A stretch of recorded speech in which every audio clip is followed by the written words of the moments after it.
இன்னைக்கு சேர்த்து வைக்கிற பழக்கமே இல்லைன்றதுதான் என்னோட விஷயம்ங்க. யாருமே சேர்க்கறது கிடையாதுங்க. நீங்க 1 லட்சம் ரூபாய் வாங்குறவங்க நீ கடன்ல தான் இருக்காரு. ஏன்னா அவர் 5 கிரெடிட் கார்டு வச்சிருக்காருங்க.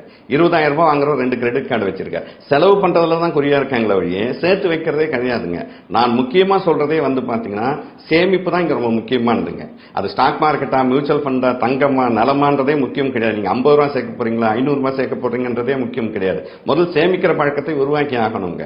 ஏன்னாங்க இன்னைக்கு இருக்கிற பெரிய பணக்காரர்கள் யாருன்னு பார்த்தா ஒரு காலத்துல இடம் வாங்கி போட்டவங்க இல்ல பணம் சேர்த்து வச்சவங்க தான் இன்னைக்கு கோடீஸ்வரர்களா இருந்துகிட்டு இருக்காங்க. ஒரே நாள்ல கேக் வெட்டின மாதிரி யாருக்கும் கோடிகள் கிடைக்காதுங்க.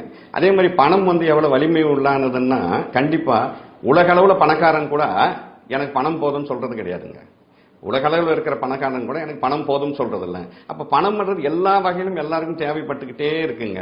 அப்போ நம்மள மாதிரி ஒரு மிடில் கிளாஸ்ல இருக்கிறவங்க என்ன பண்ணணும்னா நெக்ஸ்ட் ஸ்டெப்புக்குங்க. ஓகே, நெக்ஸ்ட் ஜென்ரேஷன் இருக்கு. இன்னைக்கு ஒரு ஸ்கூலுக்குன்னு போனீங்கன்னா நீங்க ஆஸ் யூஷுவல் ஒரு எல்கேஜிக்கே பாத்தீங்கன்னா 5 லட்சம் ரூபாய் பணம் கேட்கறாங்க.